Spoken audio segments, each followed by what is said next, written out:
12 हम अपने काव्य की ओर बढ़ते हैं। आपकी अगली काव्य है यह दीप अकेला।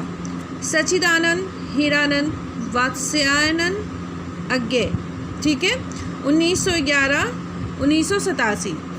अज्ञेय का जन्म कुशीनगर उत्तर प्रदेश सन 1911 में हुआ था। इनका बचपन लखनऊ, श्रीनगर और जम्मू में बीता। अज्ञेय का मूल नाम सच्चिदानंद हीरानंद वात्स्यायन है। उन्होंने काव्य रचनाओं को अज्ञेय के नाम से रचा। तो उन्होंने जो काव्य की रचनाएं की उसमें अपना नाम अज्ञेय रखा। उनका जन्म कुशीनगर उत्तर प्रदेश में 1911 में हुआ था। ठीक है, और उनकी प्रारंभिक शिक्षा जो है वो अंग्रेजी और संस्कृत में हुई थी। शिक्षा और जन्म आपको बताना है, ये ज़रूरी वाक्य होते हैं, तो इसका ध्यान दीजिएगा। धीरे धीरे उन्होंने हिंदी में पारंगत हासिल कर ली। मूल रूप में विज्ञान के छात्र थे। विज्ञान में स्नातक बनने के बाद उन्होंने अंग्रेजी एमए में प्रवेश लिया, किंतु उन्हें अपना अध्ययन बीच में ही समाप्त करना पड़ा, क्योंकि ठीक उसी समय वे क्रांतिकारी आंदोलन में हिस्सा ले रहे थे। इसी कारण वे 4 वर्ष जेल में रहे तथा 2 वर्ष नज़रबंद रहे। तो क्रांतिकारियों को वैसे भी जेल में डालना कोई नई बात तो है नहीं, तो जेल में भी बंद रहे, नज़रबंद भी रहे, क्योंकि क्रांतिकारी आंदोलन में उन्होंने हिस्सा लिया था।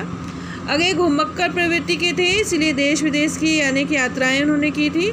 उन्होंने कई नौकरियां की और छोड़ी। वे जोधपुर विश्वविद्यालय के प्रोफेसर भी रहे।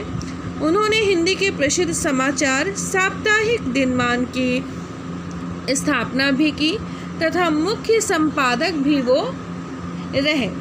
कुछ समय तक वे नवभारत टाइम्स के संपादक भी रहे। इसके अतिरिक्त उन्होंने अनेक साहित्यिक पत्र पत्रिकाओं जैसे सैनिक, विशाल, भारत, प्रतीक, नया प्रतीक आदि का संपादन भी किया। तो उन्होंने हिंदी के समाचार साप्ताहिक दिनमान में काम करा। उन्होंने साहित्यिक पत्र पत्रिकाओं जैसे में भी उन्होंने काम करा। तो यहाँ पे भी कुछ वाक्य ज़रूरी है, इसे मैंने टिक कर दिया, आपको लिख लेना है। संपादन किया। इसके बाद आ जाते हैं, आज़ादी के बाद हिंदी कविता पर उनका व्यापक प्रभाव था। सप्तक परंपरा का सूत्रपात करते हुए अज्ञेय ने तार सप्तक, दूसरा सप्तक, तीसरा सप्तक का संपादन किया। सारे मैगजीन्स के नाम है। प्रत्येक सप्तक में 7 कवियों की कविताएं संग्रहित हैं और जो शताब्दी के कई दशकों की काव्य चेतना को प्रकट करती है। इस सब में उन्होंने काव्य लिखा है। कविता के अलावा, अब आ जाइए, ये अनिवार्य है, कविता के अलावा अज्ञेय ने आलोचना, निबंध, यात्रा वृत्तांत, उपन्यास, कहानी आदि साहित्यिक विधाओं को भी रचने में अपना लोहा मनवाया। अज्ञेय की रचनाएं, उपन्यास एक जीवनी, नदी के द्वीप, अपने अपने अजनबी, यात्रा वृत्तांत, अरे यायावर रहेगा याद, एक बूंद सहसा उछली, निबंध त्रिशंकु, आत्मनेपद, कहानी संग्रह, ये सब आपको लिखना है, इसलिए टिक कर रही हूँ। विपथगा, परंपरा, कोठरी की बात, शरणार्थी, जयदोल, ये तेरे प्रतिरूप प्रमुख। अज्ञेय वास्तविक प्रकृति, प्रेम और मानव मन के अंतर्द्वंद्वों के कवि हैं। उन्होंने अपनी कविता में मानव स्वतंत्रता का आग्रह भी किया है और बौद्धिक का विस्तार भी किया। तो यहाँ तक आप लिखिएगा। उन्होंने शब्दों को नया अर्थ देने का प्रयास करके हिंदी काव्य भाषा का विकास किया है, ये भी आप लिखिएगा। उनको मिलने वाले मुख्य पुरस्कारों में साहित्य अकादमिक पुरस्कार है, भारत भारती सम्मान और भारतीय ज्ञानपीठ पुरस्कार प्रमुख है। ठीक है, तो ये हो गई आपकी कवि परिचय जो कि अज्ञेय की थी। अब इसके बाद आ जाते हैं हम आपके काव्य परिचय की ओर। काव्य का नाम है या दीप अकेला। और यह दीप के बारे में मैं आपको बता दूं, यह दीप और कोई नहीं है, मनुष्य है जिसके बारे में काव्य लिखा गया है। यह दीप अकेला मतलब एक मनुष्य अकेला, अहंकार से भरा हुआ मनुष्य सदैव अकेला रह जाता है, तो उसके बारे में लिखा गया है। इस पूरे काव्य में आपको उस मनुष्य के बारे में ही कहा गया है जिसकी तुलना एक दीप से की गई है।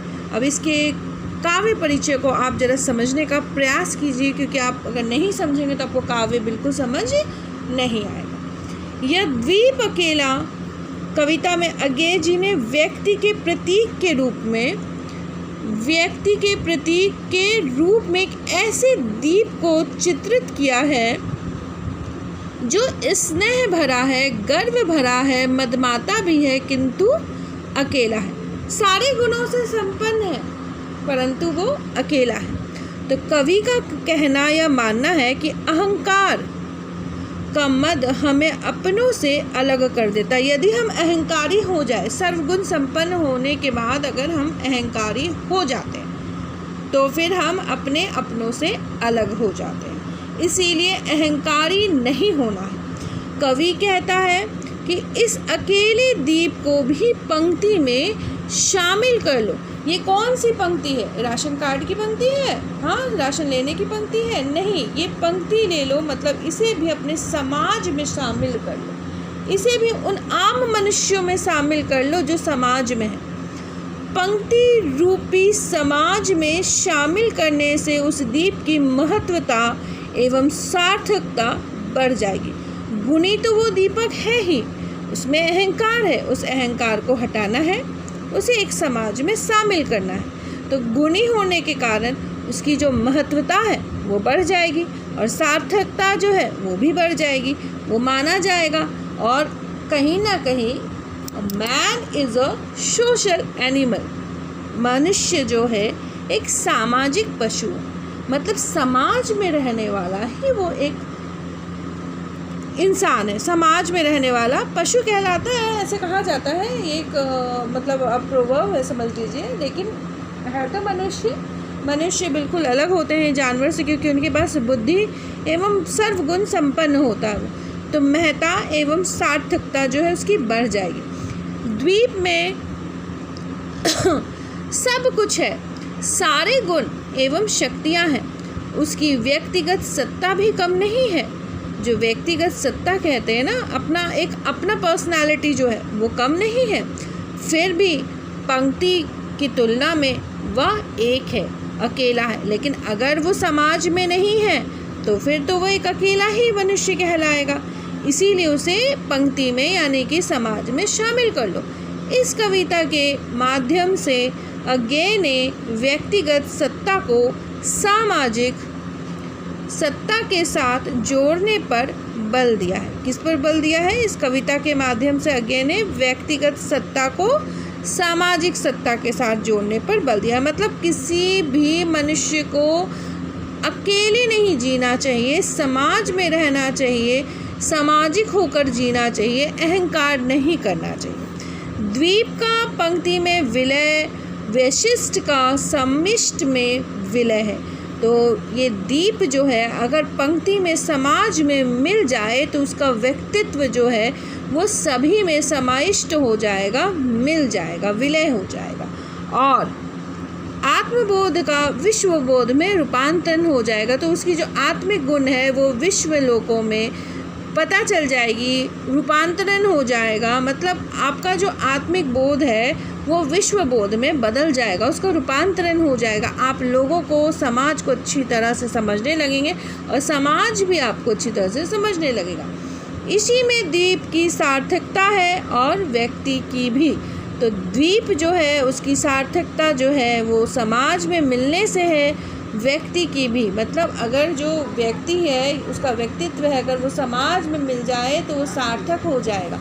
बिना समाज में मिले वो सार्थक नहीं हो सकता है। किसी भी मनुष्य को अहंकार नहीं करना चाहिए। सर्वगुण संपन्न होता है मनुष्य, उसे समाज में रहना चाहिए और सामाजिक प्राणी होने के कारण उसे समाज में मिल जाना चाहिए। तो समाज में मिलकर ही किसी भी मनुष्य को रहना चाहिए। अब मैं क्या करूँगी, आपको ये काव्य कराऊंगी। काव्य में कुछ पद दिए हैं, 1, 2 और यहाँ 3 पद दिए हुए हैं। ये तीनों पद मैं आपको कल समझाऊंगी अपने अगले वीडियो में। एक ही वीडियो में मैं आपको ये तीनों के तीनों काव्य समझा दूंगी। इधर मैंने आपको कवि परिचय अज्ञेय का दे दिया, यह दीप अकेला काव्य परिचय दे दिया। ये दोनों आप समझ लीजिए अच्छे से। इसके बाद हम शुरू करेंगे अपना काव्य, जो कि बहुत लेंथी नहीं है, बहुत लंबा नहीं है, लेकिन बहुत इजी भी नहीं है। थोड़ा सा आपको डिफ़िकल्ट लगेगा, आप कर लीजिएगा। मैं आपको कल अगले वीडियो में इसे समझाकर पोस्ट कर दूँगी, ठीक है। आज के लिए इतना ही क्लास 12। धन्यवाद। इन दोनों को पढ़ लीजिएगा और समझ लीजिएगा।